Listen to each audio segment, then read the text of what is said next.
ለሚሮጡ እግሮች ሰላም እላለሁ።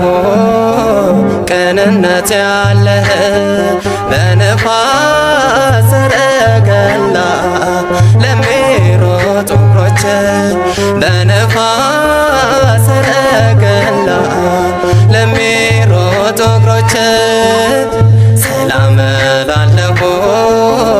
ቅንነት ያለህ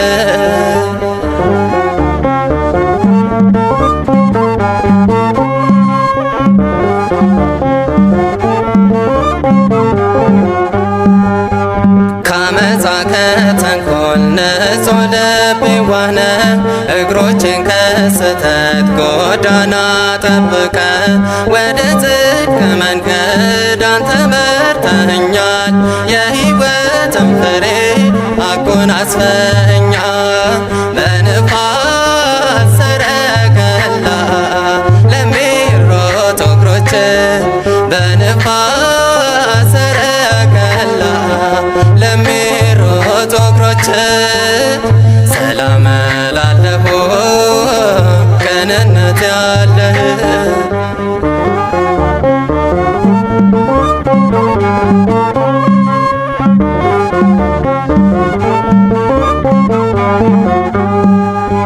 ልዩ መልእክተኛ ሰላም እልሃለሁ። ኃያሉ ሚካኤል እማጸንሃለሁ። በጽርሐ አርያም ለምልሞ ለሚታይ ሁለቱ ክንፎች ዘርጋቸው በኔ ላይ በነፋስ ሰረገላ ለሚሮጡ እግሮች በነፋስ ሰረገላ ለሚሮጡ እግሮች ሰላም እላለሁ። ቅንነት ያለህ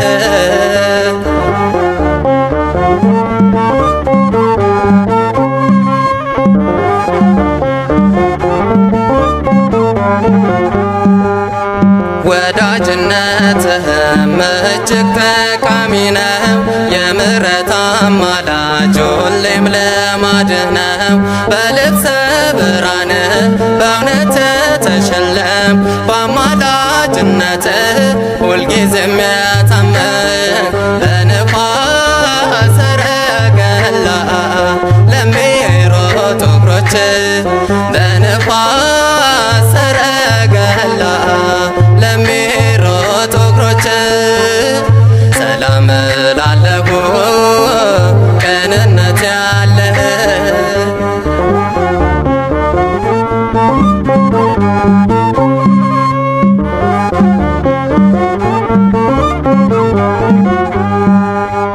እግዚአብሔር ኃይሉን የሚገልጽብህ ፈጣኑ ሚካኤል ኃያል መልአክ ነህ።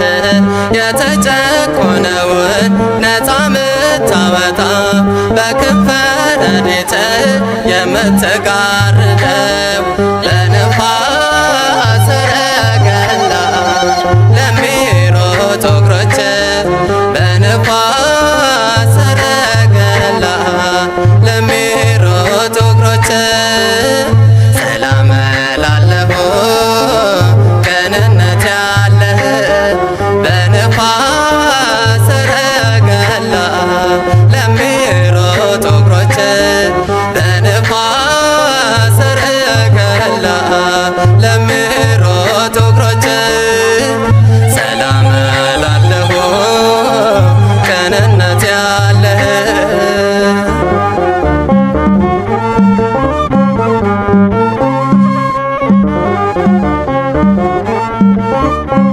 በስመ አብ ወወልድ ወመንፈስ ቅዱስ አሃዱ አምላክ አሜን።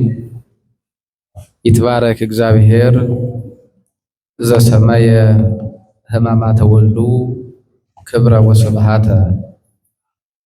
የልጁን የመድኃኒታችን የኢየሱስ ክርስቶስን መከራ ሕማምና ሞት ለእኛ ክብር አድርጎ የሰጠን አምላካችን ቅዱስ እግዚአብሔር ክብር ምስጋና ይግባው። የተወደዳችሁ የልዑል እግዚአብሔር ቤተሰቦች ከተለዩት መሃል የተለየች ከተመረጡት መካከል የተመረጠች በድንጋሌ ሥጋ በድንጋሌ ነፍስ በድንጋሌ ሕሊና የጸናች ንዕድ ክብርት የምትሆን የእናታችን የእመቤታችን የንጽሕተ ንጹሐን የቅድስተ ቅዱሳን የድንግል ማርያም የቃል ኪዳን ልጆች የመልአኩ የቅዱስ ገብርኤል ወዳጆች ክቡራን መምህራነ ወንጌል ሊቃውንተ ቤተ ክርስቲያን አበው ካህናት አኀው ዲያቆናት ይልቁንም የእግዚአብሔርን ጉባኤ አክብራችሁ የወቅቱ ሁኔታ ሳያስፈራችሁ ሳትሰቀቁት በዚህ ቅዱስ ስፍራ የተገኛችሁ ምእመናን ምእመናት በአምላካችን በቅዱስ እግዚአብሔር ስም ሰላም እላችኋለሁ። እንደምን ዋላችሁ? ምስጋና የባሕሪ ገንዘቡ የሚሆን የቅዱሳን አምላክ ቅዱስ እግዚአብሔር በደላችንን በምሕረቱ ሸፍኖልን ዕድሜ ለንስሐ ሰጥቶን ላዕለ እኩያን ወኢትቅና ላዕለ ገበርተ አመፃ እስመ ከመ ሳይር ፍጡነ ይየብሱ ወከመ ሐመልማለ ሐምል ፍጡነ ይወድቁ ተወከል በእግዚአብሔር ወግበር ሰናየ ወየሃድረከ ዲበ ምድር ወይርእየከ ዲበ ብዕላ። በክፎች ላይ አትቅና፣ አመፃንም በሚያደርጉ አትቅና። እንደ ሳር ፈጥነው ይደርቃሉና እንደ ቅጠልም ፈጥነው ይረግፋሉና፣ አንተ ግን በእግዚአብሔር ታመን፣ በምድርም ተቀመጥ፣ ታምነህም ተሰማራ። የዳዊት መዝሙር 36 በቅንፍ 37 ላይ ከቁጥር 1 ጀምሮ የሚገኝ ኃይለ ቃል ነው።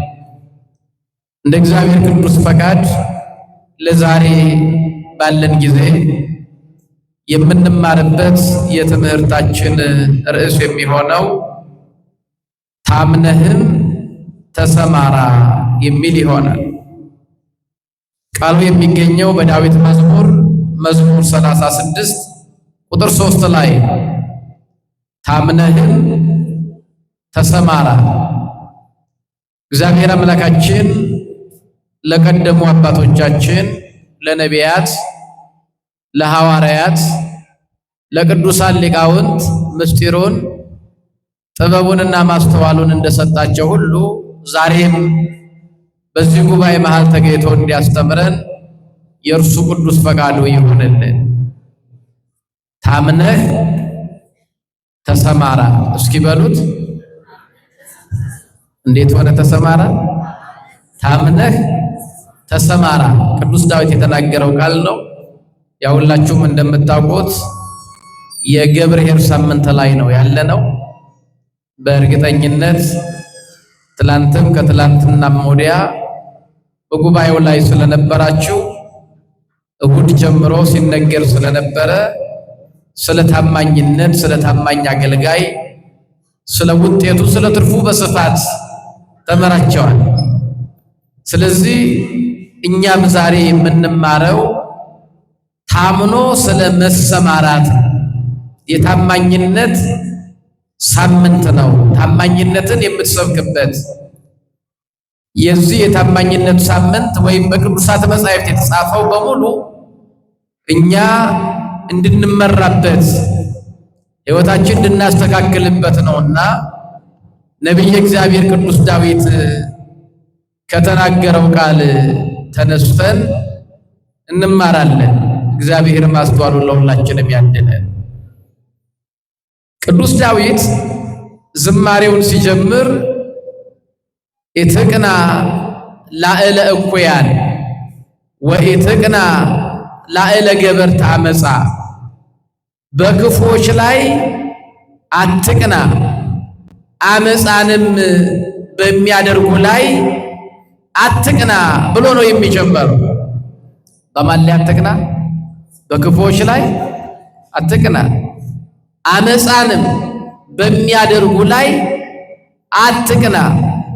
ክፉዎች አመፀኞች በምድር ላይ በልተው ጠግበው ጠጥተው ረክተው አስረው ገርፈው ፈተው ተመችቷቸው ሲኖሩ ብታይ በእነዚህ ላይ ምን አትበል? አትቅና። አትቅና። በሰብአ ትካት አትቅና። በሰብአ ሰዶምም አትቅና። በሰዶም ሰዎች አትቅና። በኖህ ዘመን በነበሩ ሰዎችም አትቅና። ለምን?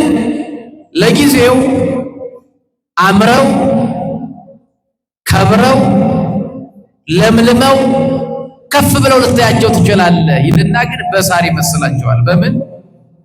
በሳር ርኢክዎ ለኃጥእ አብየ ወተልዓለ ከመ አርሰ ሊባኖስ ወሶበ እገባ ኃጣይክዎ። በሌላ ቦታ ምን ብሏል?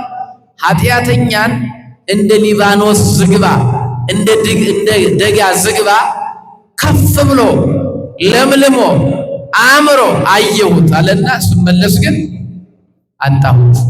ስመለስ የለም ነው። ሐሰስኩ ወኢረከብኩ መካኖ። ፈለጉ ፍለጋውንም አላገኘው። ስለዚህ ቅዱስ ዳዊት የመጀመሪያ መልእክቱ ምንድነው? አትቅና። በክፉዎች ላይ አትቅና። ኃጢአትንም አመፅንም በሚያደርጉ ሰዎች ላይ አትቅና። ሰርቀው በከበሩ ሰዎች አትቅና። አጭበርብረው ባለፈላቸው ሰዎች አትቅና። ግፍ ሰርተው በከበሩ ሰዎች አትቅና። ለምን? እስመ ከመ ሳይል ፍጡነ የብሱ፣ እንደ ሳር ፈጥነው ይደርቃሉ። እንደምን? እንደ ሳር። አሁን ዝናብ ሰሞኑን ሲጥል ሳሩ ቦግ ብሎ ይበቅላል። ነገ ደግሞ ፀሐይ ሲወጣ ምን ይሆናል? ለምን ካላችሁ ስር የለውም፣ ሳሩ ይደርቃል። ስለዚህ ኃጢአትን በሚያደርጉ ሰዎችም ላይ አትቅና። እንደ ሳር ፈጥነው ይደርቃሉ፣ እንደ ቅጠልም ፈጥነው ይረግፋሉ ካለ በኋላ አንተ ግን ተወከል በእግዚአብሔር፣ በእግዚአብሔር ታመን አለ። በማን ታመን? በእግዚአብሔር ታመን። ወግበር ሰናየ፣ መልካምም አድርግ። በእግዚአብሔር ታመን፣ መልካም አድርግ፣ በምድር ተቀመጥ፣ ታምነህም ተሰማራ። አራት ነገር ነው የሚነግረን። በማን ታመን? በእግዚአብሔር ታመን፣ መልካምም አድርግ፣ በምድርም ተቀመጥ፣ ታምነህም ተሰማራ። ስለዚህ እኛ ርዕሳችን ምንድን ነው? ታምነህ ተሰማራ የሚል ነው። ታምነው ስለመሰማራት ቅዱስ አውግስጢኖስ የተባለ ሊቅ ይሄንን ሲተረጎም እንደዚህ ይላል። ዛሬ ሰዎች ኃጢአት ሰርተው አልፎላቸው ከብረው አምሮባቸው እንደገና እግዚአብሔርን የተጠጉ እግዚአብሔርን የታመኑ ከቤቱ ጠዋትና ማታ የማይለዩ ሰዎች ተጎሳቁለው ተርበው ተጠምተው ታመው ተጎሳቁለው ብታይ እንዳትቀና ይላል። ምን እንዳትል? ምን ማለት ነው? እግዚአብሔር የለም እንዳትል ነው ወይስ መፍረድ አቁሟል እንዳትል? እግዚአብሔር ይመጣል ፍርድንም ይሰጣል። ስለዚህ ዛሬ አምሮበት ደምቆ ከብሮ ስላለ እንደገና የእግዚአብሔር ወዳጆች በእግዚአብሔር ቤት ያሉ በአምልኮተ እግዚአብሔር በሕገ እግዚአብሔር የጸኑ ሰዎች ተጎሳቁለው ተርበው ተጠምተው ታመው ተሰደው ተወግረው ብታይ እግዚአብሔር ፍርዱ አጋደለ፣ ሚዛኑ የለም እንዳትል ነው። አትቅና የሚለው ለዚያ ነው። እንዳትል በዚህ በእግዚአብሔር ፈታይነት ላይ እንዳትጠራጠር። እግዚአብሔር ሊፈርድ ተመልሶ ይመጣል። የሚፈርድበት ጊዜ ሩቅ አይደለም ይላል። ቅዱስ ዮሐንስ አፈወርቅ ደግሞ አንዳንድ ጊዜ ሰው ኃጢአት ሲሰራ እግዚአብሔር በዚህ ምድር ላይ ይቀጣዋል ይላል። ምን ሲያደርግ? ኃጢአት ሲሰራ የታመመ እንደሆነ የተጨነቀ እንደሆነ ያዘነ ከሆነ እግዚአብሔር ሊመልሰው ወዶ ነው ይላል። መሌላው ሊመልሰው እየቆነጠጠው ነው። አንዳንድ ጊዜ በጣም በኃጢአት የገፉ ሰዎች በመከራ ወደ እግዚአብሔር ሲመለሱ ይታያል። ለምሳሌ በመጽሐፍ ቅዱስ ሁላችንም የምናውቀው መጻጉዕ አለ። በዮሐንስ ወንጌል ምዕራፍ 5 ላይ ያለ መጀመሪያ ኃጢአት ሰራ። ከዚያ በኋላስ 38 ዓመት ሙሉ በአልጋ ላይ ታመመ በኃጢአቱ ምክንያት። ለምን ታመመ? እግዚአብሔር የነፍሱን ቁስል ሊፈውስለት ስለፈለገ። ለዚያ ነው መዳን ትወዳለህ ካለ በኋላ ተነስና አልጋ ተሸክመ ሂድ አሁን ድነሃል ያለው። ነገር ግን ከዚህ የከፋ እንዳያገኝ ደግመህ ኃጢአት አትስራ ያለው። ዛሬ በኃጢአት በበደል ምክንያት 38 ዓመት በአልጋ ላይ ተኝተሃል። ከዚህ በኋላ ከበደልክ ግን የከፋ ያገኛል ማለት በነፍስ ወደ ሲኦል ትወርዳለህ። ከዚህ ከባህር ዳር ከነበረችው አልጋ ላይ መነሳት ችለሃል። ከሲኦል ግን መውጣት አትችልም። እስከ ዛሬ የነበረው ህመም አሁን ቀሎልሃል፣ ጠፍቶልሃል። ኋላ ከሚያገኝ መከራ ግን ልትድን አትችልም። ስለዚህ እግዚአብሔር ኃጢአት ስትሰራ ከቆነጠጠ ወይም ኃጢአተኞችን ኃጢአት ሲሰሩ ሲቀጣቸው ካየህ ሊመልሳቸው ፈልጎ ነው ይላል። ዝም ካላቸው ግን ሊበቀላቸው ፈልጎ ነው ይላል። እና እግዚአብሔር ዝም ካለ ሊበቀልህ ነው፣ ለዘላለም በመከራ ሊጥልህ ነው። እና የእግዚአብሔር ተግሣጽ አትናቅ የሚለውን እና ቅዱስ አውግስጢኖስ ግን ክፉዎች ሲሰርቁ፣ ሲቀሙ፣ ሲገድሉ፣ ሲያስሩ፣ ሲፈቱ ስታይ በእነሱ እንዳትቀና፣ እንደ ሳር ፈጥነው ይደርቃሉ፣ እንደ ቅጠልም ፈጥነው ይረግፋሉ። አንተ ግን አንደኛ በእግዚአብሔር ታመን፣ መልካምም አድርግ። መልካም ነገር ከሕይወት እንዳይጠፋ በምድርም ተቀመጥ። በምድር ተቀመጥ ማለት ምድር የሚላት ቤተ ክርስቲያንን። ስለዚህ በቤተ ክርስቲያን በእግዚአብሔር ቅፍ ኑር፣ ከእግዚአብሔር አትራቅ፣ ታምነህም ተሰማራ ይላል። እና እግዚአብሔር አምላካችን ታምነን እንድንሰማራ ሁላችንም እርሱ ይርዳል። አሁን ዛሬ የምናየው ታምኖ መሰማራት እንዴት የሚለውና ታምኖ የመሰማራት ውጤቱ ምን ይመስላል የሚለው ነው። አንዳንድ ጊዜ እንጾማለን አይደል? እንጸልያለን፣ እንሰግዳለን፣ ደግሞ ኃጢአትም ለማድረግ እንፈራለን። ለምንድን ነው የምናደርገው?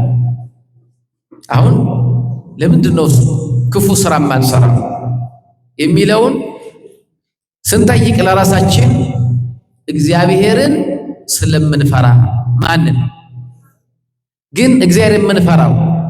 አይ በነፍሴ ሲኦል ቢከተኝስ፣ በስጋዬ መቅሰፍት ቢያመጣብኝስ ብለን ነው የምንፈራው። ፍርሃታችን ማለት ለእግዚአብሔር ያለን አመለካከት ምን ይመስላል? በእግዚአብሔር ታመን፣ ታምነህም ተሰማራ። ተወከል በእግዚአብሔር ወግበር ሰናየ። በእግዚአብሔር ታመን፣ መልካም አድርግ፣ በምድር ተቀመጥ፣ ታምነህ ተሰማራ ሲል ክፉ ማንሰራው ወይም ደግሞ በጎ የምናደርገው እግዚአብሔርን በምን መልኩ ነው የምንፈራው የሚለውን ጥያቄ ለራሳችን መመለስ ያስፈልጋል። ባልጾም እግዚአብሔር በነፍሴ ወደ ሲኦል በስጋይም ወደ መከራ ይከተኛል ብለን ነው የምንፈራው ነው? አይ ባልጾም እግዚአብሔርን ደስ አይለው፣ እግዚአብሔርን ለማስደሰት መጾም አለብኝ ብለን እግዚአብሔርን ለእግዚአብሔር ያለን አመለካከት ምን ይመስላል የሚለውን ማየት ያስፈልጋል። እንዴት ነው እግዚአብሔር የምናየው? እንግዲህ ቅዱሳን ሊቃውንት እንደሚያብራሩልን ከሆነ እግዚአብሔርን መፍራት ማለት እግዚአብሔርን እንደ ክፉ እንደ ጨካኝ ማየት መቁጠር የስንፍና ምልክት ነው። የምን ምልክት ነው? ለዚህ አንድ ማስረጃ ነው። እንግዲህ ሰሞኑ ስትማሩት የነበረው አንድ ባለጸጋ አንድ ጌታ 3 ባሮቹን ጠርቶ ምን ሰጣቸው ነው የሚለው? ምን ሰጣቸው? መክሊት። ለአንዱ 5፣ ለአንዱ 2፣ ለአንዱ 1 ሰጣቸውና ወዴት ሄደ? ወደ ሩቅ ሀገር ሄደ አይደለም የሚለው? የማቴዎስ ወንጌል ምዕራፍ 25 ከቁጥር 14 ጀምሮ ቤታችሁ ስትገቡ በደንብ ይሁት። ሰሞኑን ተመራችኋል። አንድ ጌታ 3ቱን ባሮቹን ጠርቶ ለአንደኛው 5 መክሊት፣ ለአንደኛው 2 መክሊት፣ ለአንደኛው 1 መክሊት ሰጠና ወደ ሩቅ ሀገር ሄደ ብሎ ነው። ያው ምሳሌ ነው። ምንድነው? እንዲሁ ይሆናል ይላል እንጂ ግን ምሳሌ ነው። ጌታችን በምሳሌ ያስተማረው ትምህርት ነው። እና ወደ ሩቅ ሀገር ሄደ ማለት ይሄ ጌታ የተባለው እግዚአብሔር ነው። እግዚአብሔር ነው። ወደ ሩቅ ሀገር ሄደ ማለት ደግሞ እግዚአብሔር ረቂቅ መሆኑን ሲነግረን ነው። እግዚአብሔር ምንድን ነው? ሩቅ ሀገር የተባለው እግዚአብሔር ከኛ ወደ ሌላ ሀገር ሄዶ እኮ አይደለም፣ ግን አናየውም። እናየዋለን። ብዙ ነገር ሰጥቶናል፣ እናየዋለን፣ አናየውም። ስለዚህ ሩቅ ሀገር የተባለው አለመታየቱን አያችሁ፣ ከእኛ እይታ መሰወሩ እንጂ እግዚአብሔር እኮ በዙሪያችን አለ አይደለም፣ በውስጣችን አለ። እኛ እኮ ራሳችን በእግዚአብሔር ውስጥ ነው ያለነው፣ በመዳፍ ውስጥ አይደል ያለነው። ስለዚህ ወደ ሩቅ ሀገር ሄደ የተባለው ምንድነው ከተባለ አለመታየቱን ርቀቱን ለመግለጥ ነው። እና ስጦታን ሰጠ። እንደውም ቅዱስ ዳዊት ደግሞ ምን ይላል?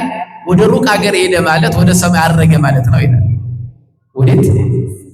ሰማይ ሩቅ ነው ቅርብ ነው? ሩቅ ነው አይደለም?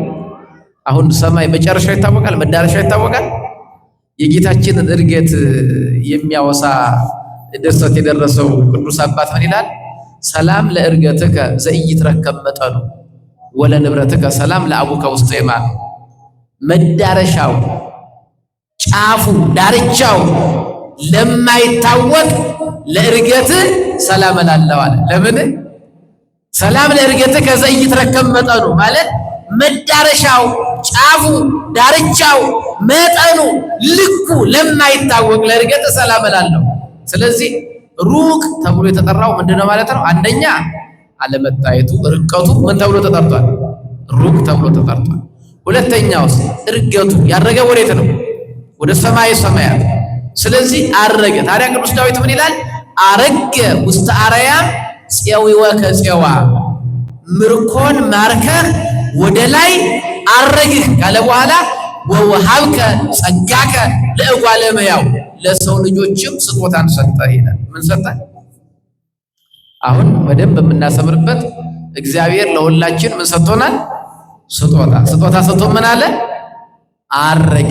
እንግዲህ ስጦታ ሰጥቶን አረገ ማለት አንደኛው ስጋዬን ብሉ፣ ደሜን ጠጡ፣ በወንጌል ተማሩ፣ በመስቀል ጽኑ፣ በካህናት ተገሰጹ፣ ተመከሩ፣ በቤተ ክርስቲያን ኑሩ ብሎን ወዴት አረገ ማለት ነው።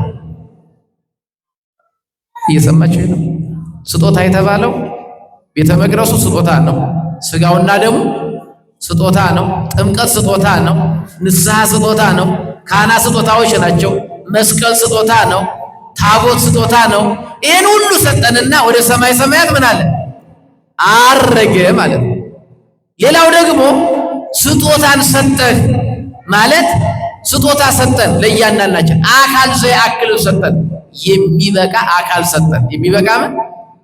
አሁን አካላችን የሚበቃ ነው አይደል? ለእያንዳንዳችን አባቶቻችን አካላችንን አካል ዘያክል ይሉታል። የሚበቃ አካል በቃ ለኛ ለማየት የሚበቃ አይን፣ ለመስማት የሚበቃ ጆሮ፣ ለመሄድ የሚበቃ እግር፣ ለመዳሰስ የሚበቃ እጅ፣ ለመተንፈስ የሚበቃ ሁሉንም በቃ አካል ዘያክል የሚበቃንን አካል ሰጠን።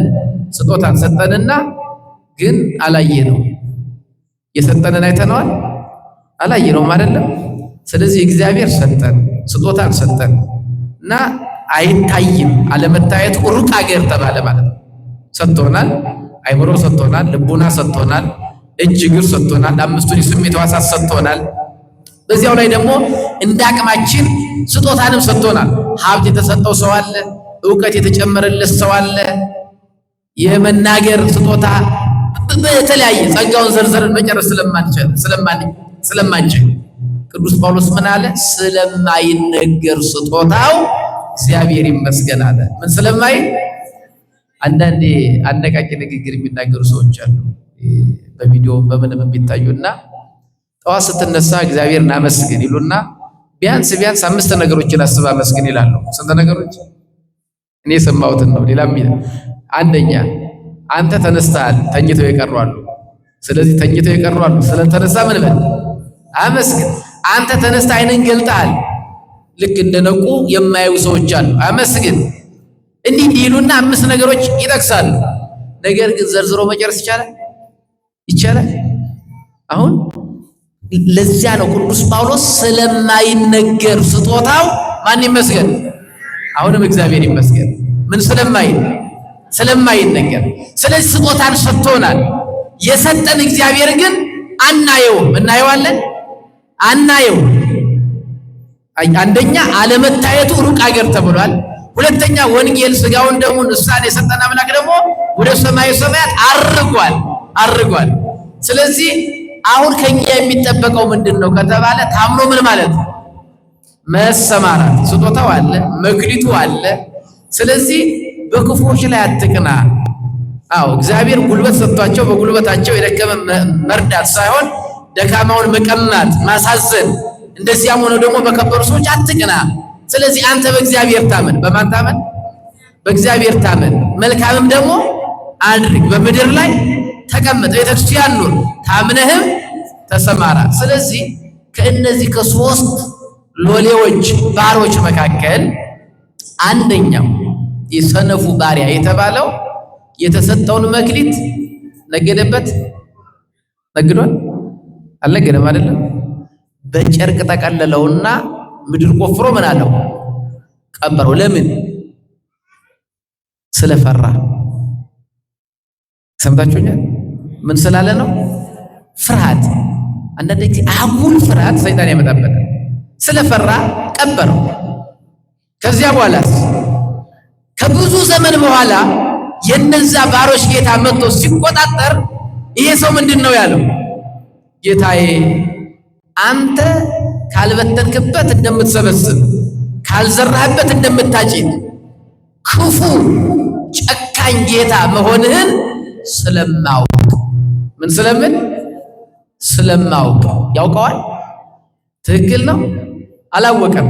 ስለማውቅ ሌባ እንዳይቀማኝ፣ ወንበዴ እንዳይዘርፈኝ፣ ቀጣፊ እንዳያታልለኝ ፈራው። ስለዚህ ምድርን ቆፈርሁና በጨርቅ ጠቅልዬ መክሊትን ቀበርሁ። እነሆ መክሊትህ አለ። ምን አለ? መክሊት ጠፍቷል። መክሊቱ ከጌታው የተቀበለው መክሊት ሙሉ አለ አይደለም፣ የጎደለ የለም። መክሊት አለ አለው። የጌታው መልስ ምንድን ነበረ? እንዲህ እንደሆንኩ ታውቃለህ አለ። ያልዘራሁትን እንደማጭድ ያልበተንሁትን እንደምሰበስብ ክፉ ጨካኝ እንደሆንኩ ታውቃለህ አለ። ግን መልስ የለውም። ያውቃል? አያውቅም። አሁን እዚህ ላይ ምን ልነግራችሁ ፈልጌ ነው፣ ለእግዚአብሔር ያለን አመለካከት መለየት አለበት። እግዚአብሔርን የምንፈራው ኃጢአት ብሰራ ያጠፋኛል ብለን ነው ወይስ ጽድቅ ብሰራ ያከብረኛል ብለን ነው? ወይስ እግዚአብሔርን ደስ አሰኘዋለሁ ብለን ነው? እና እግዚአብሔርን መፍራት ማለት እግዚአብሔርን ደስ ማሰኘት ወይም እግዚአብሔርን ደስ የሚያሰኘውን ነገር ምን ማለት ማድረግ፣ መስራት። ይሄ ነው መሆን ያለበት እንጂ ፍርሃታችን ከፍርሃት የተነሳ አይ ባልጾም ይቀጣኛል፣ ባልጸልይ ይቀጣኛል፣ ዛሬ ጸሎት ስላሳጎልኩ ይኸው መከራ ሊመጣብኝ ይችላል።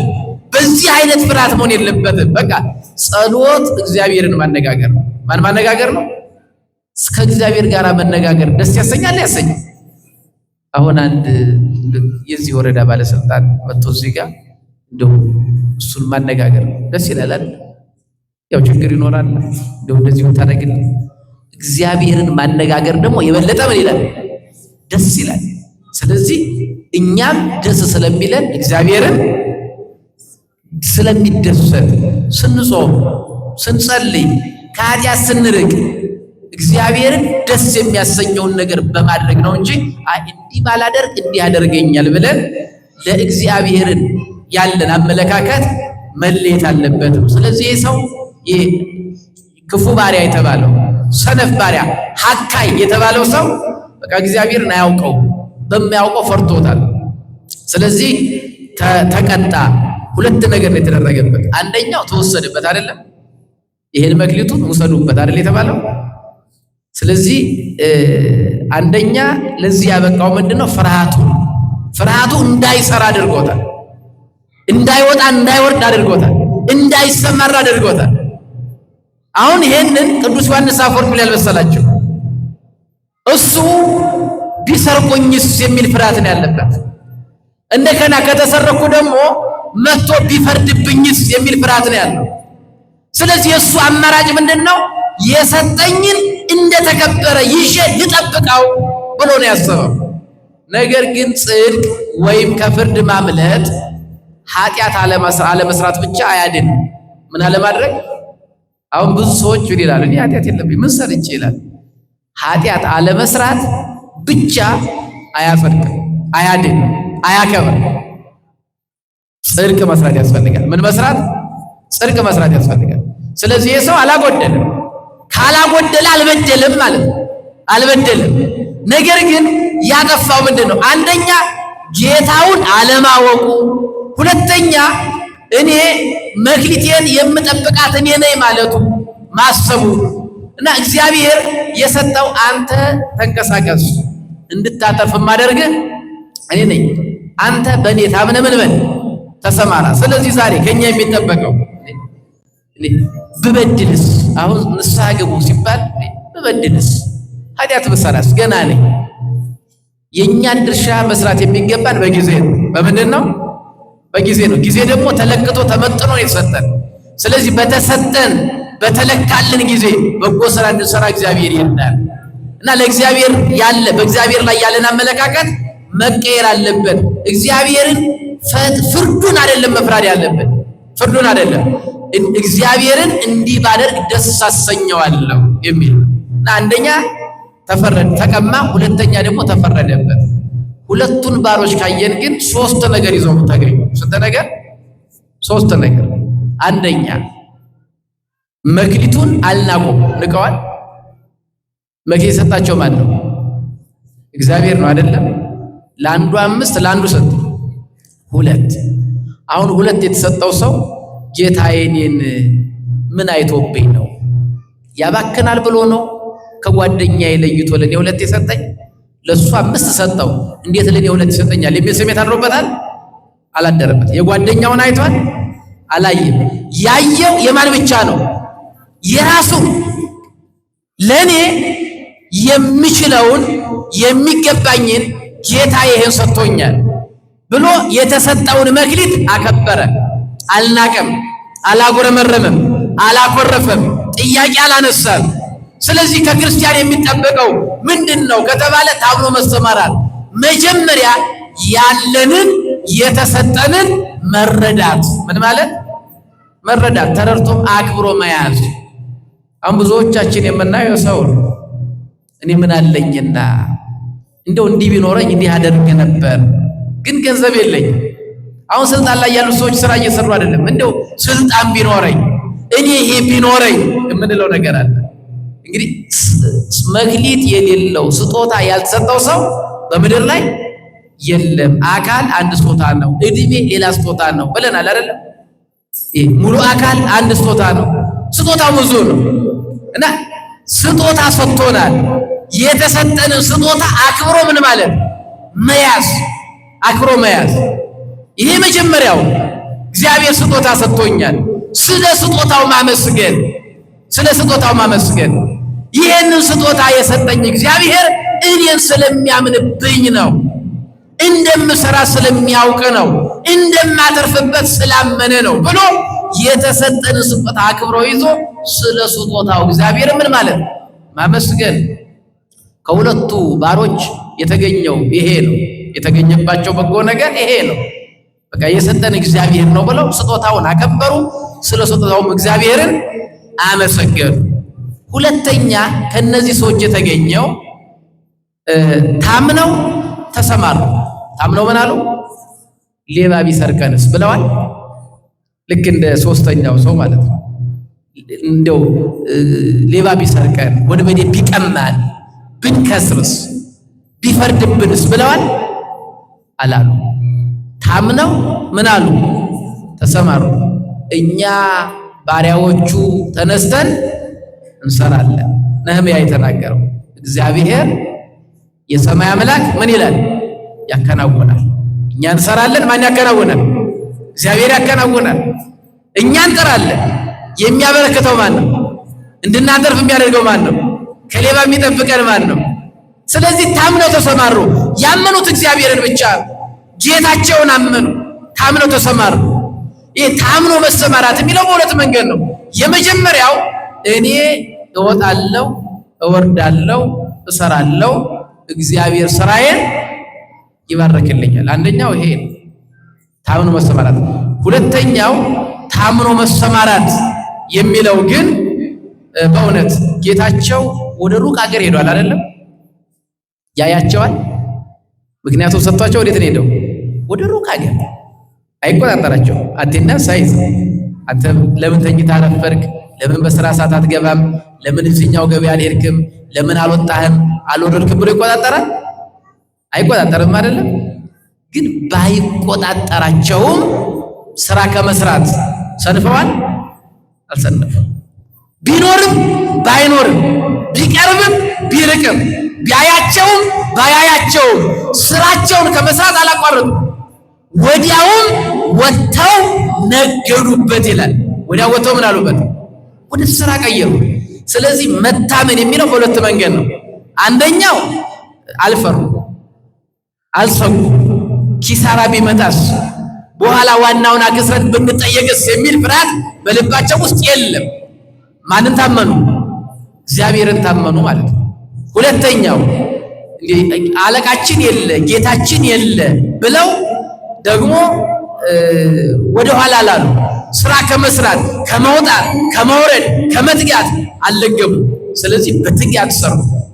አሁን ምንድነው ታምነ ተሰማራ የሚለው ምንድነው የሚያሳየን ካልኛ አንደኛ ይሄን አንደኛው በቃ እግዚአብሔር ስጦታ ሰጥቶኛል። ምን ሰጥቶኛል? በዚህ ሳምንት እያንዳንዳችን ለራሳችን የምንጠይቀው ጥያቄ እግዚአብሔር ለኔ የሰጠኝ ስጦታ ምንድነው? ለምሳሌ እግር ሰጥቶኛል፣ ምን እንዳረግበት ነው? እንደው ሆዴን ለመሙላት እንድሮጥ ነው ወይስ እንድሰግድበት ነው? ለምን ነው የሰጠኝ? በዚህ በጤነኛው እግሬ ምን መስራት እችላለሁ ለእግዚአብሔር? እግዚአብሔር ደስ የሚያሰኘው ነገር ምን ነው? ደስ የሚያሰኘው አያችሁ፣ እግዚአብሔር ስለሰጠን ብቻ ሊሰማን የሚገባው የመጀመሪያው እግዚአብሔር እኛን ስራ መስራት እንደምንችል ያምንብናል። ምን ይልብናል? ይተማመንብናል። ተማምኖብን ስራ ሰጥቶናል። ገንዘብ ሰጥቶናል፣ ዕውቀት ሰጥቶናል፣ ትዳር ሰጥቶናል፣ ልጆች ሰጥቶናል፣ ባል ሰጥቷል፣ ሚስት ሰጥቷል። ይሄ ስጦታ ነው የእግዚአብሔር። ይሄን የሰጠኝ እግዚአብሔር በአግባቡ ልመራበት ነው። ስለዚህ ቤተሰቤን ሳሳድግ በምን መልኩ ባሳድግ እግዚአብሔር ደስ ይለዋል? ልጆች ሰንበት ትምህርት ቤት ባስተምራቸው፣ መንፈሳዊ ትምህርት ባስተምራቸው፣ ለቅዳሴ ለኪዳን ባተጋቸው፣ በቤቱ ባሳደጋቸው በምንድን ነው ደስ የሚለው እግዚአብሔር? ምክንያቱም እነሆ ልጆች የእግዚአብሔር ስጦታዎች ናቸው ይላል። የማን ስጦታዎች ናቸው? የሆድም ፍሬ የእርሱ ዋጋ ነው ይላል አይደለም ዳዊት? ልጆች የማን ስጦታዎች ናቸው?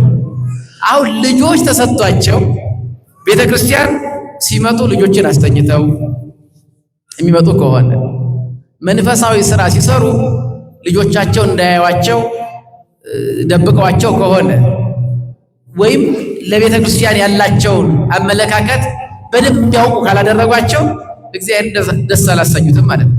እግዚአብሔር ደስ የሚያሰኙ ወላጆች ልጆቻቸውን እግዚአብሔርን በመፍራት በማወቅ ያሳድጓቸዋል። ሃይማኖታቸውን እንዲያውቁ፣ ካህናትን እንዲያውቁ፣ ዕጣኑ እንዲሸታቸው፣ ቅዳሴውን እንዲያደምጡ እያደረጉ ያሳድጓቸዋል ማለት ነው። ስለዚህ ይላል ሶሎሞንም ልጅህን በሚሄድበት መንገድ ምራው ይላል። ምን በሚልበት መንገድ? ያ ማለት እንዲሄድ በምትፈልገው መንገድ ምራው። እንዲሄድ በሚሄድበት ምራው። በሸመገለ ጊዜ ከእርሱ ምን አይልም? ፈቀቅ አይልም። ወገን እንዲወድ፣ ሰው እንዲያከብር፣ ሌብነትን እንዲጸየፍ፣ እግዚአብሔር እንዲያገለግል፣ ሁልጊዜ እግዚአብሔር ያየኛል እንዲህ አድርገን ካሳደግ ነው ያ ማለት መክሊታችንን ምን አልነው ማለት ነው? አበዛ ነው ማለት ነው። ነገርንበት ማለት ነው። አዘረፍንበት ማለት ነው። ነገር ግን ልጅ ደግሞ ምን ይሰራል ወደ ጓዳ ብለን በጎውን ነገር ካላሳየ ነው እንደዛ ከሆነ ደግሞ ስራውን አልሰራንም ማለት ነው። ስለዚህ ታምኖ መሰማራት ማለት ስጦታን አክብሮ ስለ ስጦታው እግዚአብሔር ምን ማለት ነው? ማመስገን። እግዚአብሔር ይህን ስጦታ የሰጠኝ እንደማተርፍበት እርግጠኛ ስለሆነብኝ ነው ማለት። አንዳንድ ጊዜ እንደው ሰውን እንኳን ላለማስቀየም ስንል የምናደርገው ነገር የለም። እኔ አንድ ጓደኛ ነበረኝ የምማረው ለእናቴ ስል ነው የሚል ማለት ነው። አሁን ግን በጣም ትልቅ ደረጃ ላይ ደርሶ አንድ ትልቅ ድርጅት ኃላፊ ሆኖ እሱንም ቤተሰቡንም ልጆቹንም ጥሩ ኑሮ ያኖራል። ግን መጀመሪያ ይማር የነበረው ለማን ነበረ? ለእናቱ። እናቴ እንዳትቀየመኝ ብዬ ነው፣ እናቴን ስለማከብራት ነው፣ ስለምወዳት ነው እያለ ይማር ነበር። ደስተኛ አልነበረም። ምክንያቱም በወቅቱ ቸግራቸው ስለነበረ እኔ ብሰራ ነው ሰርቼ ባሰልፍላት ነው ፈልገው፣ ግን እሷ ደግሞ እንደማትፈልጋለች ለእናቴ ለማብረው። ስለዚህ አሁንም ለእግዚአብሔር ብለን መስራት የለብንም። ለእግዚአብሔር በቃ እግዚአብሔር ይሄን እንድወጣው ሰጥቶኛል ማለት እና ስጦታን አክብሮ መያዝ ከኛ ይጠበቃል ማለት። የመጀመሪያው ታምኖ መሰማራት ማለት ስጦታን አክብሮ መያዝ፣ ማየት፣ መቀበል። ምክንያቱም የተቀበልነው በሙሉ የኛ አይደለም። የማን ነው? ምን ትብከ ዘኢነሳይከም ካለከ፣ ከሌላ ያልተቀበልከው ምን አለ ይላል። ምን አለ? አካላችን ከማን ነው? ዘመናችን ከማን ነው? ጤናችን፣ ገንዘብ ካለ፣ ዕውቀት ካለ፣ ስልጣን ካለ ከማን የተቀበልነው? ስለዚህ የኛ የሆነ የለም ማለት ነው። እና ሁሉንም የተቀበልነው ከእግዚአብሔር ከሆነ ደግሞ ሊተሳሰበን ደግሞ ይመጣል። ምን ሊለን? ሊቆጣጠረን፣ ሊጠይቀን፣ ሊተሳሰበን ተመልሶ ምን ይላል? ይመጣል። ስለዚህ ሲመጣ በሰጠኝ መክሊት ምን አትርፍ ያለው የሚለውን እንደምንጠየቅ እያሰብን እግዚአብሔር ሲጠይቀኝ በእውነት ደስ እንዲለው ምን እንዲለው? መቼም እግዚአብሔር አንድ እንኳን እንዲሞት አይወድም ይላል። አንድ እንኳን እንዲጠፋ አይወድም። ምናልባትም እየበደል እግዚአብሔር ሲዘገይ እድሜ ሲሰጠን እንድንመለስ ነው፣ እንዳንጠፋ ማለት ነው። እግዚአብሔርን ምን ያስደስትሃል ቢባል እግዚአብሔር የሚያስደስተው ነገር የሰው ሁሉ መዳን ነው። የማን ሁሉ መዳን? ሁላችን ስንድን፣ ሁላችን ስንጸድቅ፣ ሁላችን ወደ መንግስቱ ስንወርስ፣ ሁላችን ስንፋቀር፣ ይሄ እግዚአብሔር በዚህ ደስ ይለዋል። ስለዚህ እግዚአብሔር ሲመጣ ደስ የሚያሰኘውን ስራ ይዤ እንድቀርብ የሰጠኝን አክብሬ ዛሬ ማትረፍ አለብኝ የሚል ስሜት መያዝ አለብን። የመጀመሪያው። ከዚያስ አዎ እግዚአብሔር ሁላችንን መክሊት ሲሰጠን ታምነን እንድንሰማራ ነው ማለት። እኛ እንሰራለን፣ የሚያከናውነው ማን ነው? እግዚአብሔር። አሁን ብዙ ጊዜ እግዚአብሔር ንስሐ ግቡ የሚል ትምህርት በቤቱ እንዲሰበክ መምህራንን ይልካል እና ይነግሩናል። ብዙ ጊዜ ንስሐ ግቡ የሚል ትምህርት ሰምተናል አይደለም? ግን ብዙዎቻችን ምን እንላለን? አሁን ንስሐ ገብቼ ተመልሼ ኃጢአት ብሰራስ አይደለም? ቆርቤ እንደገና ተንብልስ። ስለዚህ እንደምን ማንዴ ስራዬን እንደው ነገሩን ሁሉ አጠናቀቄ መጨረሻ ላይ ዓላማው እኮ አለን፣ ሐሳቡ አለን። ግን የሚያስፈራ ምንድን ነው? በወድቅስ ምን ብል? መጽሐፍ ምን ይላል መሰላችሁ? ጠላቴ ሆይ በወድቅ እነሳለሁና ደስ አይበለኝ። እስኪ በሉት፣ ጠላቴ ሆይ በወድቅ እነሳለሁና ደስ አይበለኝ። በወድቅ ምን እላለሁ? አሁን እኛ ገልብጠነው ነው። ንስሐ ገብቼ ኃጢአት ብሰራስ ነው አይደል የሚያሳስበን? ስጋውን ደሙን ከተቀበልኩ በኋላ እንደገና በዋሽስ፣ እንደገና ባጭበረብርስ፣ ሌላም ነገር የሚያሰጋን ይሄ ነው። እግዚአብሔር የሚለን ምንድን ነው? ብትወርቅ ምን ትላለህ? ትነሳለህ ነው እንጂ ብትነሳ ትወርቃለህ። አሁን እኛ የሚያስፈራን ይሄ ነው። ብነሳ በወርቅስ፣ ተነስቼ በወርቅስ የሚለው ነው። እንደገና ደግሞ ምን በወርቅ ምን እላለሁ? ይሄ እኮ ሰይጣን ሆይ ዛሬ ብስት፣ ዛሬ በወድቅ በንስሐ እነሳለሁ፣ ደስ አይበለኝ። ስለዚህ እነሳለሁ የሚለውን ማሰብ እና የምንተማመነው በማን ነው? በእግዚአብሔር። በእኛ ጥረት የሆነ ነገር የለም። በእኛ ዕውቀት፣ በእኛ ጥበብ፣ በእኛ ፍልስፍና፣ በእኛ ጥረት የመጣም የለም። በእኛ ነገርም ደግሞ የሚጠፋ የለም። ስለዚህ እኛ እንሰራለን። ማን ይባርካል? እግዚአብሔር ይባርካል። እኛ እንወልዳለን፣ ልጆች በእኛ በኩል ይመጣሉ። ማን ያሳድጋል? እኔ ተከልኩ አጵሎስ አጠጣ ለጳውሎስ። ማን ያሳድጋል? እግዚአብሔር ያሳድጋል። እኔ ተከልኩ አለ፣ አስተማርኩ። ጳውሎስ ደግሞ እናንተን መከረ። ማን ያጸድቃል? እግዚአብሔር ያጸድቃል። ስለዚህ የሚሰራ እኛ እንሰራለን፣ ስራውን የሚያከናውን ግን ማን ነው? እግዚአብሔር ነው። ስለዚህ መታመን ማለት ይሄ ነው። ታምነህ ተሰማራ። የሚያከናውንልኝ እግዚአብሔር ነው። የሚባርክልኝ እግዚአብሔር ነው። የሚያከብረኝ እግዚአብሔር ነው። የምሰራውን ስራ ከጫፍ የሚያደርስልኝ እግዚአብሔር ነው ብሎ መተማመን፣ አንደኛ በእግዚአብሔር ላይ መደገም። ሁለተኛ ተወከል በእግዚአብሔር ማለት ይሄ ነው። ሁለተኛው ደግሞ ስትሰራ በእውነት ሰውን ለማስደሰት ብለህ አትስራ። ማን ለማስደሰት ብለህ ስራ። አሁን እነዚህ ሁለቱ ባሮች ጌታቸው መክሊት ሰጥቷቸው ወደ ሩቅ ሀገር ሄዷል። እንደሰማነው ከሆነ ከረጅም ጊዜ በኋላ ነው የመጣው። የሰጠው አምስቱን መክሊት ይዞ ሲደክም ነው የኖረው። አንድም ቀን አልሰነፈም። በትጋት ሰራ። ከመትጋቱ የተነሳ አምስት ወልዶ ስንት ሆነለት? 10 ሆነለት። 2 የተቀበለው 2 ወለደና 4 ሆነለት። ስለዚህ አንድም ቀን ወደ ኋላ አላለም።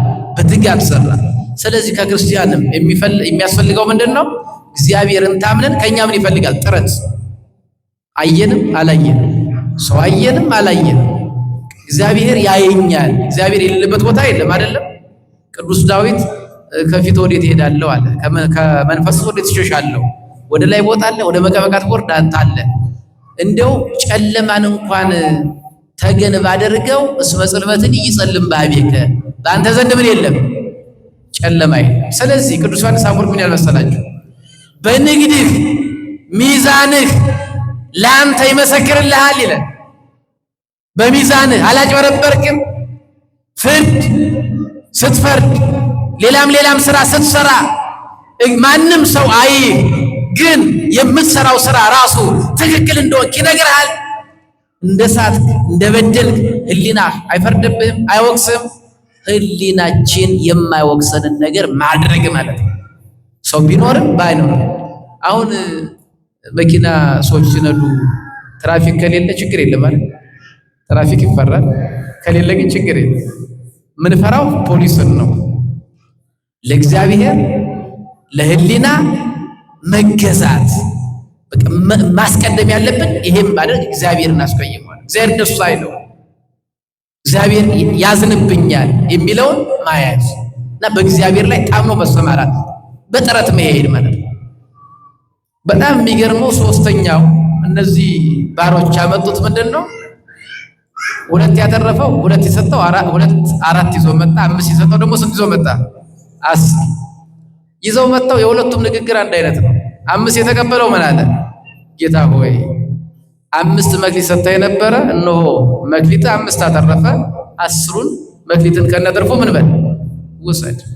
2 ያተረፈው 2 ሰጥተኛል፣ እንደገና 2 አትርፏል ከነትርፉ። ባለ 2ቱ 4ን ያቀረበው፣ ባለ 5ቱ ስንትን ያቀረበው? ትርፋቸው ታዲያ እነሱ ምንድነው? 5 ተሰጣቸው። ዘመኑን ሙሉ ሲደክም ቆየ። እንደምንሰማው ከረጅም ጊዜ በኋላ ነው ጌታው የመጣው። 10ሩንም ሰጠ። ድርሻዬን ስጠኝ ብሏል? የልፋቴ ዋጋ ምንድነው ብሏል? አላለም። 5 ተሰጠው፣ 10 አደረገ። ይዞ መጣና ጌታ ሆይ ገንዘብን ከነትርፉ ውሰድ። መጀመሪያም 5ቱ ያንተ ነበር። 5 ሳተርፍም በኔ ብልጠት፣ በኔ ትጋት፣ በኔ እውቀት ሳይሆን በማቸርነት ነው፣ በአንተ ነው። ስለዚህ 10ሩም የማን ነው አለ? ያንተ ነው፣ ውሰድ። ባለ 2ቱም እንደዚሁ ውሰድ አለ። ስለዚህ ምንደኞች አይደሉም። የነዚህ የባሮች ደስታቸው ምንድነው ማለት?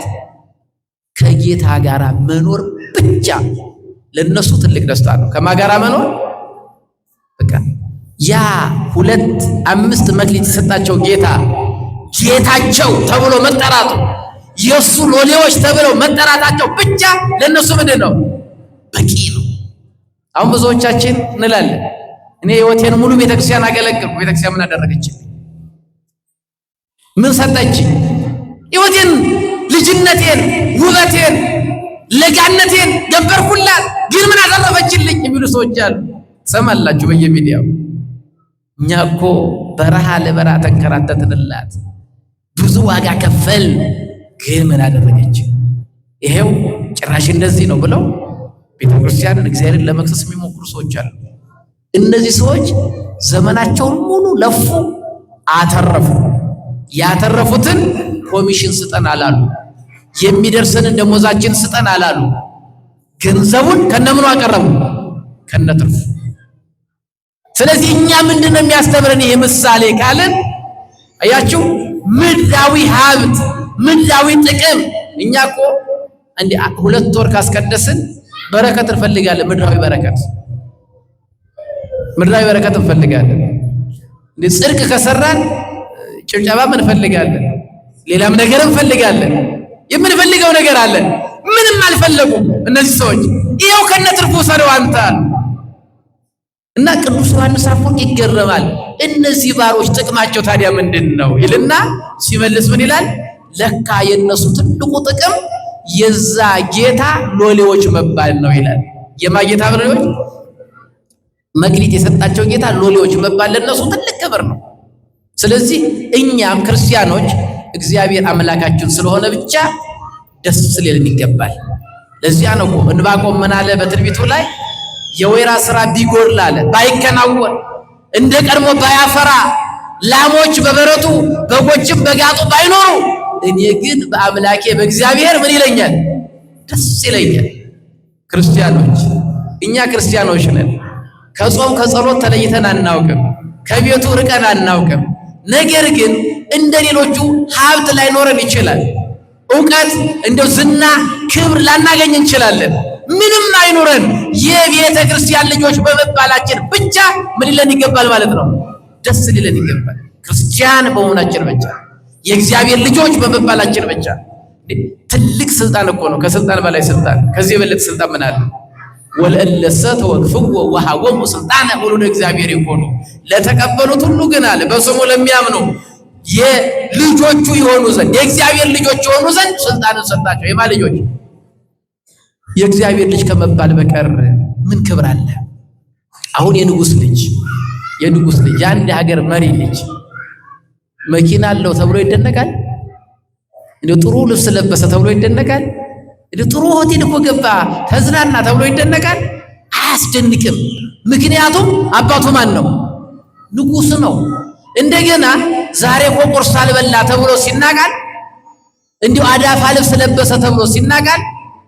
አያችሁ፣ በሚበላው በሚለብሰው በአኗኗሩ አይለካም። ለምን? ማን ስለሆነ? አባቱ ንጉስ ነው። ባይበላም መብላት አልፈለገም፣ ባይለብስም መልበስ አልፈለገም ተብሎ ነው እንጂ ቸግሮት ነው ይባላል። ምክንያቱም የንጉስ ልጅ ነዋ። ስለዚህ እኛ እዚህ ምድር ላይ ቢኖረንም ባይኖረንም የምንሰራው ቢከናወንም ባይከናወንም ቢሞላም ባይሞላም እግዚአብሔር አባታችን ስለሆነ ብቻ ምን ይለናል? ደስ ይለናል። የእግዚአብሔር ልጅ መባል ትልቅ ነገር ነው። ስለዚህ ክርስትናችንን ከምናገኘው ነገር ጋር መለካት የለብንም። አንዳንድ ጊዜ እኔ እኮ 3 ጊዜ 7 እንደ 21 ቀን 49 ቀን ጸበል ተጠመቁ ጤና አላገኘውም። ጤና ብናገኝም ባናገኝም አምላካችን ማን ነው? እግዚአብሔር ፈዋሽ ነው አይደለም? አያችሁ፣ ቅድም እንዳልነው እኮ ነው የንጉስ ልጅ ቁርሱን ባይበላ ቁርስ ቸግሮት ነው ይባላል? አይባልም። የእግዚአብሔር ልጅ ባይፈወስ አባቱ መፈወስ ስላልቻለ ነው ይባላል? አይባልም። ስለዚህ ባለን ነገር መደሰት የእግዚአብሔር ልጆች በመሆናችን ብቻ መደሰት፣ የእግዚአብሔርን ጸጋ በሚታይ ነገር አለመለካት። እነዚህ ሁለቱ ሎሌዎች ይሄ ነው ያላቸውን አቀረቡ፣ ስጠናል አሉ። እነሱ የሚፈልጉት እሱ ጌታ ተብሎ እንዲጠራ፣ እነሱም የእሱ ሎሌዎች መባልን ብቻ ነው የፈለጉት። ስለዚህ ክርስቲያንም እግዚአብሔርን የምናመልከው እዚህ ምድር ላይ ስለሚያበላን ስለሚያጠጣን አይደለም። ድህነት እንዳይመጣብን፣ በሽታ እንዳይመጣብን፣ ጦርነት እንዳይመጣብን፣ ጉስቁልና እንዳይመጣብን ብለን አይደለም። እንዳንቸገር ብለን አይደለም። እኛ የእግዚአብሔር ልጆች ስለሆንንና መጨረሻም የእግዚአብሔርን መንግስት የመውረስ ተስፋ ስላለን የማን መንግስት? በዚህ እንጸናለን እንጂ በዚህ በሚታይ ነገር ላይ አንለካውም። ታምነህም ተሰማራ ማለት ያ ነው። በትጋት እንሰራለን፣ ተግተን እንጸልያለን፣ ተግተን እንጾማለን። የእግዚአብሔርን ትእዛዝ ለማስፈጸም እግዚአብሔርን እየለመንን እየተማጸንን እንተጋለን። እንደገና እዚህ ምድር ላይ ደግሞ ምንም ነገር ብናጣም ብናገኝም አንታለልም።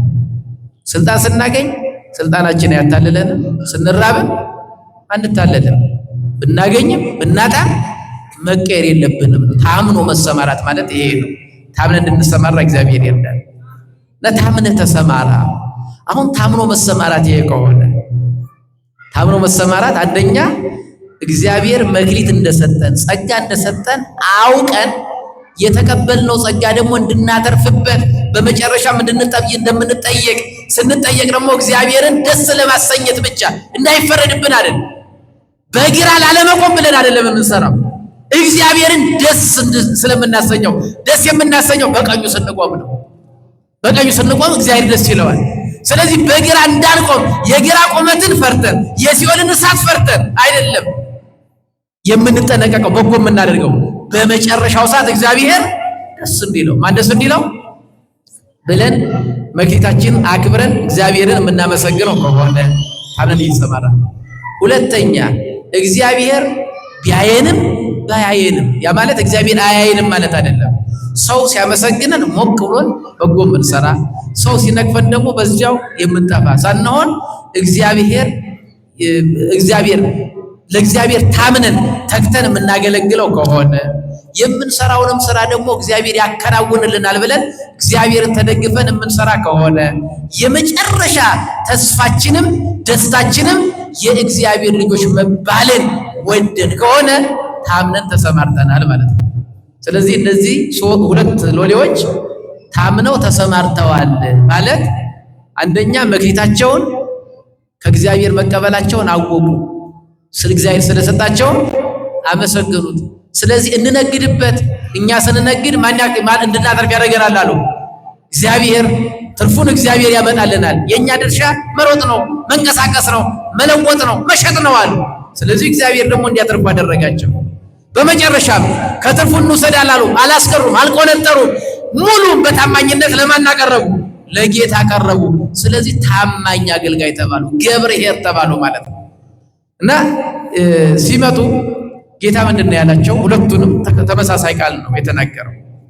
5 ያመጣውን ሰው በጥቂቱ ታምነሃልና በብዙ ትሾማለህ፣ አንተ ታማኝ በጎ አገልጋይ አላቸው። ሰምታችሁኛል? አንተ ታማኝ በጎ ባሪያ፣ በጥቂቱ ታምነሃል፣ በብዙ ወደ ጌታ ደስታ ግባ። ለምን 5 ተቀበለ? ስንት አትርፋል? 5። 2 ያመጣውንም ተመሳሳይ ቃል ነው የተናገረው። ስለዚህ ይላል ቅዱስ ኤፍሬም ሶርያዊ ጌታችን በትርፉ ላይ አይደለም ትኩረት የሚያደርገው ይላል። በምኑ ላይ አይደለም? ብዙ በማምጣትና ጥቂት በማምጣት አይደለም። እግዚአብሔር ደስ የሚሰኘው ትኩረቱን የሚያደርገው በችሎታችን መጠን ጥረት ማድረጋችንን ብቻ ነው በምንችለው እንጂ ብዙ ስላመጣን ትንሽ ስላመጣን አይደለም። ይሄን ከምን ጋር ያገናኛል መሰላችሁ? በሉቃስ ወንጌል ምዕራፍ 19 ላይ ምን ይላል? አንድ ጌታ ለ10 ባሮቹ ይላል። ለስንት ባሮቹ? ለ10 ባሮቹ አንድ ምናን ሰጣቸውና ወደ ሩቅ ሀገር ሄደ። ስንት ምናን? ለ10ሩም ስንት? አንድ ሰጣቸውና ወደ ሩቅ ሀገር ሄደ። ከዚያ ከብዙ ዘመን በኋላ መጣና እስኪ እነዚህ አንዳንድ ምናን የሰጧቸውን ሰዎች ጥሩልኝ አለ። ተጠርተው መጡ። የመጀመሪያው ምን አለ? ጌታዬ ምናንህ እኮ 10 ሆነ አለው። ስንት ሆነ? ስንት ነበር የተቀበለው? 1 አይደለ? 1 ምናን ተቀብሎ ስንት አተረፈ? 10 ሆነ አለው። በል በ10 ከተማ ላይ ተሾመ አለው። በስንት ከተማ ላይ? በ10። ሁለተኛው ደግሞ መጣና ጌታ ሆይ ምናንህ 5 አተረፈ አለው። ስንት አተረፈ? በል በ5 ከተማ ላይ ተሾመ አለው። በስንት ከተማ? አሁን ልብ በሉ፣ ሁሉንም በጎ የሚል ስያሜ ሰጥቷቸዋል፣ ሹመትም ሰጥቷቸዋል። ስለዚህ ለሁለቱም የሰጣቸው አንዳንድ ምናን ነው። አንዱ 10 አተረፈ፣ አንዱስ 5። ለምን እንዳስሩ 10 አላተረፍክም ብሎ አልወቀሰው፣ ስላተረፈ ብቻ አመሰገነው። ስለዚህ አንድ ተቀብሎ እኩል ጸጋ ተቀብሎ 10 የሚያተርፍ ሰው አለ፣ 5 የሚያተርፍ አለ፣ ያቺኑ አንዷን የሚቀብር ደግሞ አለ። ሶስተኛው መጣና አይ እንደ በማቴዎስ ላይ እንዳየነው እንደው ፈሪቼ ቀበርኳት አለ። ስለዚህ የተወቀሰው የቀበረው ነው እንጂ እንደው የቻለውን ያክል ተንቀሳቅሶ ጥቂት ነገር ያተረፈ ሰው ከብዙ እኩል ተመስግኗል። ስለዚህ በዚህ ምድር ላይ ምእመናን በተሰጣቸው መክሊት እኩል የ40 እና የ80 ቀን ልጅነት ጸጋ መንፈስ ቅዱስ ተሰጥቶን፣ ነገር ግን አንዳንዱ በእውነት እንደናቡ ነገር መንፈስ ቅዱስ ጻድቅ ይሆናል። አንዳንዱ ደግሞ ጭራሽ በኃጢአት ተለውሶ ደግሞ ይጠፋል።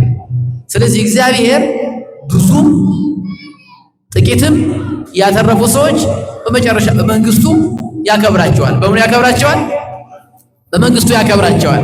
ስለዚህ ከኛ የሚጠበቀው ተግቶ መስራት። እርግጥ ነው ኮከብ ከኮከብ በክብር እንደሚበላለጥ ምዕመናን እኩል ጸጋ መንፈስ ቅዱስ እንኳን ተሰጥቶን በምናደርገው ትጋት ውጤቱ ሊለያይ ይችላል፣ ትርፉ ሊለያይ ይችላል። ግን እግዚአብሔር ትርፉ ላይ አይደለም ፎከስ የሚያደርገው።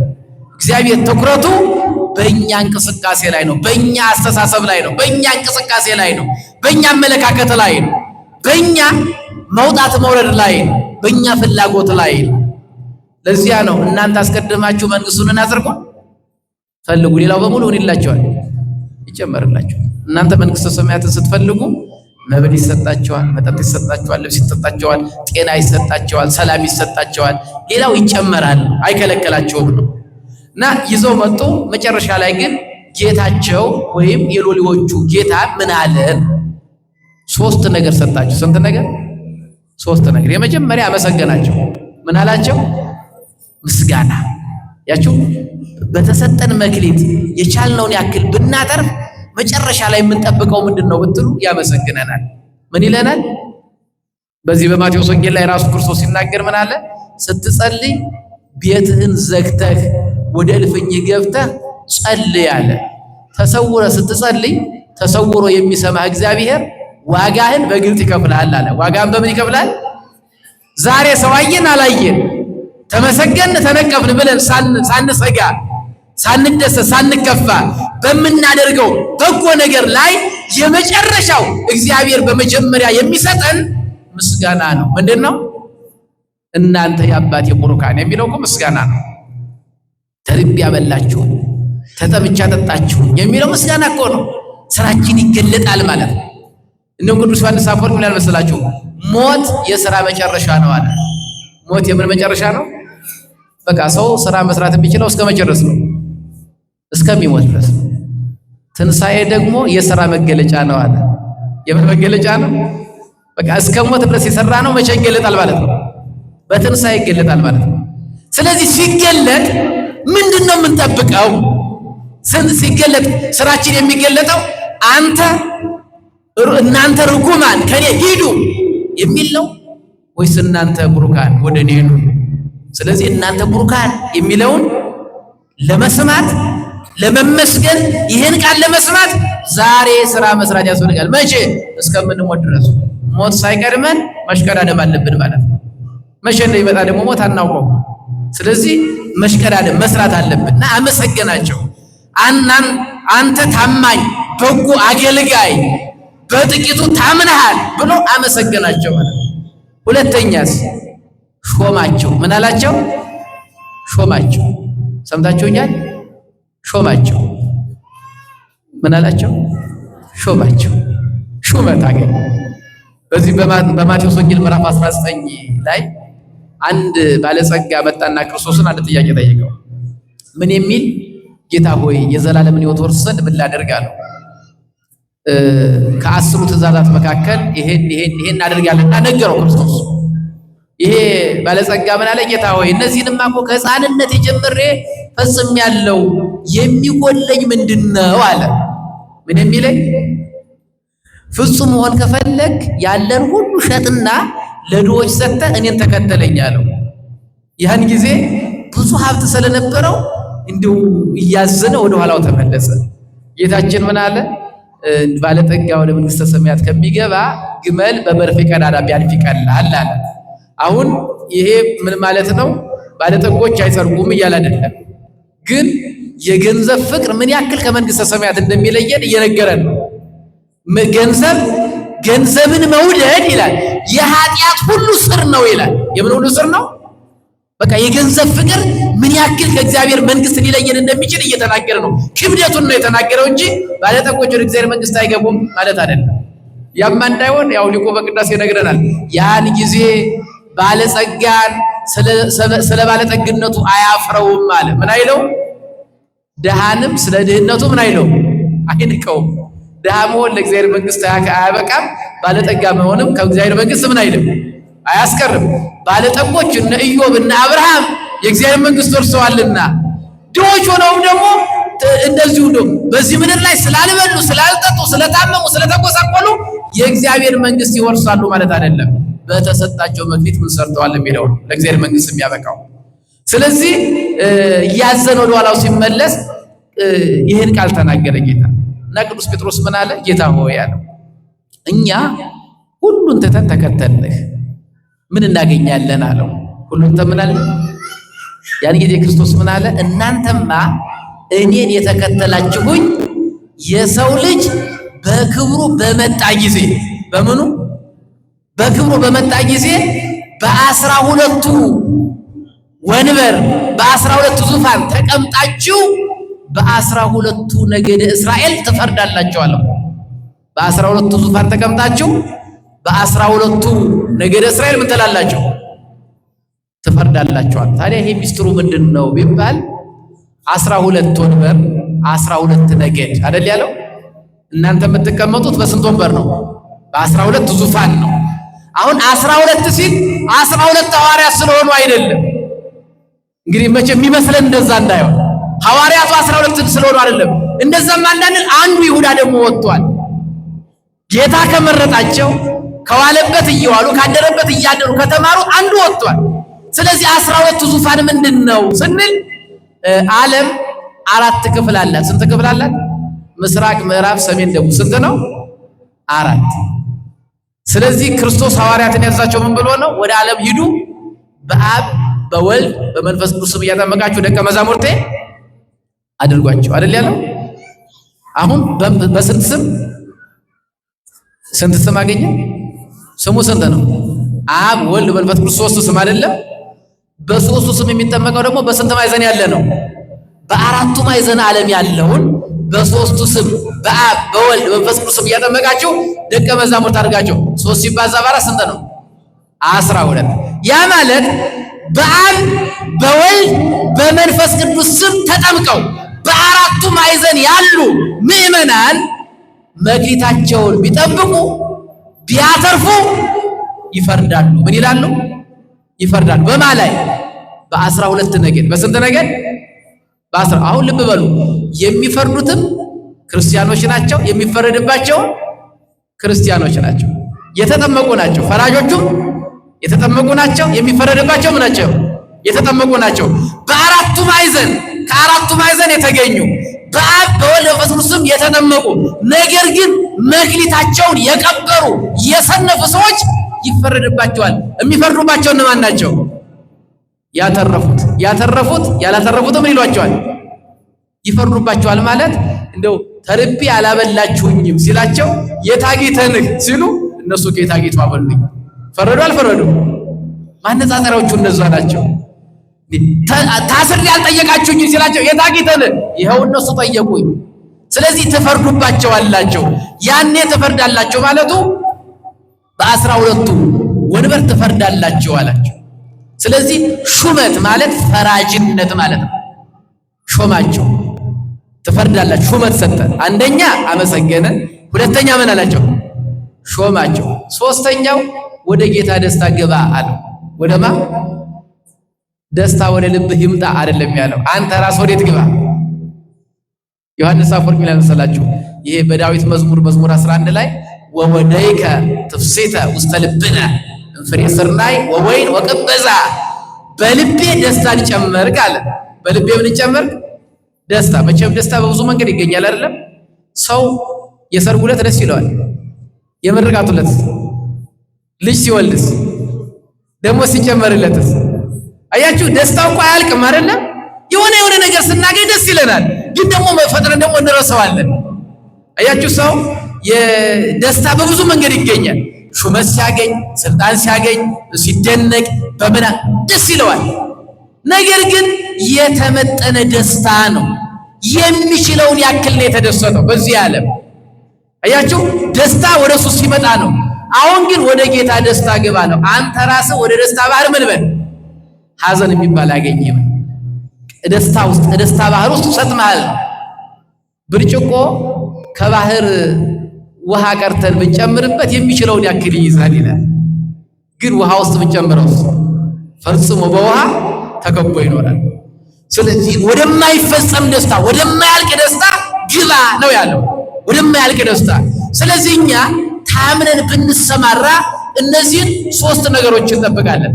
አንደኛ እግዚአብሔር ያመሰግነናል፣ ደስ ስላለ ያመሰግነናል። ሁለተኛ ይሾመናል። ሶስተኛ የማይፈጸም ደስታ መንግስቱን ያወርሰናል። ያ ብቻ አይደለም፣ እንደው ሾማቸው የማይፈጸም ደስታ ሰጥቷቸው ብቻ አልበቃም። አሁን የዛ ጌታ 2 እና 5 መክሊት የሰጣቸው ጌታ መክሊቱን ተቀበላቸው የሚል ምንባብ የለም። ተቀበሏቸዋል። ሎሌው ምን ብሏል? ጌታ ሆይ መክሊትን ከነትርፉ ውሰድ ብሎ አቀረበ። እሰይ ብሎ ተቀብሎታል? አልወሰደበትም። እንዳልወሰደበት ማረጋገጫው መሰላቸው? ሰነፉ ባሪያ እኔ ፈርቼ ቀብር ያለው ሲል በሉ ይሄንን አንዱን መክሊት ውሰዱበታል። ምን በሉበት? 10 መክሊት ላለው ጨምር። ስንት መክሊት አለው? ወስዶበታል። መጀመሪያው ነው አልተቀበለውም። አያችሁ? ስለዚህ የጌታ ፍላጎቱ ምንድነው ቢባል እኛ ሰርተን ደክመን ያመጣነው መውሰድ አይደለም፣ ይጨምርልናል። አሁን አስራት በኩራት አምጡ ይላል እግዚአብሔር። ከ10 አንድ ለኔ ስጡኝ ይላል። ስናመጣ ሊወስድብን እኮ አይደለም፣ ሊጨምርልን ነው። አምጡ የሚለው ምንድነው ሲባል መታመናችንን ለማረጋገጥ ነው፣ ታማኝነታችንን ማረጋገጥ ነው። ስለዚህ እግዚአብሔር ከኛ የሚፈልገው ምንድነው ቢባል ቅድም እንዳልነው አንደኛ የሰጠን እግዚአብሔር እንደሆነ አምነን እንድናመሰግነው፣ ሁለተኛ በሰጠን መክሊት እንድናጠር። አሁን አንዳንድ ጊዜ በእርግጥ ኢኮኖሚስቶችም መንግስትም አይደግፈው 10 ሚሊዮን ያለው ሰው ባንክ ይሄ ታይም ዲፖዚት የሚባል ቢያስቀምጠው ብዙ ብር ያተርፍለታል። በወር ዝም ብሎ ዋናው እንደተቀመጠ ነው፣ ትርፉን ግን ይሰበስባል። ይሄንን ዓለማውያኑም አያበረታቱትም፣ እግዚአብሔርም አይወደው። ለምን መሰላችሁ? ለራሱ እየተጠቀመ ነው። ግን በገንዘቡ ቢነግድ ቢያተርፍ በስሩ ብዙ ሰራተኞች ይኖራሉ አይኖሩም? ብዙ ሰዎች እንጀራ ይበላሉ አይበሉም? በቃ እየሰራ ነዋ። ስለዚህ መስራት ማለት መትጋት ነው። ግን አንዳንዴ ከመፍራት የተነሳ እኔ ችግር ቢመጣስ በከስርስ እንደው ኢኮኖሚው እንደዚህ ቢሆንስ ምናምን ብሎ ያቺ ለራሱ ብቻ መብላት የለበትም። መስራት መትጋት ማለት ነው። እየተጋ ሲሆን ደግሞ እግዚአብሔርን ታምኖ እግዚአብሔር ይባርክልኛል ብሎ ማለት ነው። ከዚያስ ትርፉን ደግሞ ከ10 አንድ ለእግዚአብሔር ቢያመጣ ቢሰጥ እግዚአብሔር የሚፈልገው ይሄን ብቻ ነው። ስለዚህ ታምነ ተሰማራ፣ ተወከል በእግዚአብሔር ወግበር ሰናየ። በእግዚአብሔር ታመን መልካምም አድርግ፣ በምድርም ተቀመጥ። በምድር ማለት ደግሞ በቤተ ክርስቲያን ኑር፣ ከቤተ ክርስቲያን አትራቅ። ሕይወት ከቤተ ክርስቲያን የተለየ አይሁን። ከባህር የወጣ አሳ ሕይወት እንደሌለው ከቤተ ክርስቲያን የተለየ ክርስቲያንም ሕይወት የለው። ምክንያቱም ሚስጥራቱ ያሉት እዚህ ነው። ቤተ ክርስቲያን ነው። ንስሐው ያለው እዚህ ነው። ጸሎቱ ቅዳሴው ያለው እዚህ ነው። ሁሉ ያለው እዚህ ነው። ከዚህ አትውጣ፣ ታምነ ተሰማራ። ስለዚህ እግዚአብሔርን አምነ በእግዚአብሔር ላይ ተደገፈ፣ ለእግዚአብሔርም ደግሞ በታማኝነት ሆነ ተሰማራ፣ እግዚአብሔር ያከናውንልሃል ነውና ታምነን እንድንሰማራ እግዚአብሔር በቸርነቱ ይርዳል። ስለዚህ ርዕሳችን ምንድን ነበረ? ታምነ ሁለት ነገር ነው ያየነው። ታምኖ መሰማራት ምን ይመስላል? ታምኖ የተሰማራስ ምን ያገኛል የሚለውን አይደል ያየነው። ታምኖ መሰማራት ማለት 3 ነገር ነው ያየነው። መክሊት ወይም የምንሰራበትን ነገር በሙሉ የሰጠን ማን ነው? ስለዚህ እግዚአብሔርን ምን ማለት ማመስገን። የምንሰራውን ስራ እኛ እንወጣለን፣ ዕቃ እናመጣለን፣ እንሸጣለን፣ እንድናተርፍ የተረፈውን የሚባርክልን ግን ማን ነው? ስለዚህ እግዚአብሔር ይባርከዋል ብለን ማመን። ከዚያ በኋላስ በእግዚአብሔር ላይ ደግሞ ለእግዚአብሔር ደግሞ መታመን፣ በትጋት መውጣት መውረድ፣ አለመስነፍ በትጋት እና ከምናገኘው ደግሞ ትርፉን ገንዘቡን ከነትርፉ ማምጣት ማለት እኮ ሰርተ ካገኘው ላይ ትርፉን አምጣ ማለት አስራት በኩራትን ስጥ። ይሄን ማምጣት ታምኖ መሰማራት ይሄ ነው። ታምነን ስንሰማራ ምን እናገኛለን? ቅድም እንዳልነው 3 ነገር። 4ኛው ምርቃት አለ፣ ምስጋና፣ ሹመት፣ የማይፈጸም ደስታ፣ በመጨረሻ ደግሞ ምድራዊ በረከት ማለት ነው። አያችሁ 10 ላለው ጨምሩለት አይደል ያለው። ስለዚህ ምድራዊ በረከትን ይጨመርልናል፣ ጤና ይሰጠናል፣ ሰላም ይሰጠናል፣ በረከት ይገኛል። እና በዚህ በገብርኄር ሳምንት እኛ እኛም ታምኖ ስለመሰማራት መማር ሕይወታችንን ከዛሬ ጀምረን እንድናደርገው እንድናስቀጥለው ያግዘናል። እግዚአብሔር ስራችን ይባርክልን። ታምነን እንድንሰማራና በመጨረሻ በጎ ነገር እንዲገጥመን የእሱ መልካም ፈቃድ ይሁንልን። ይቆየን።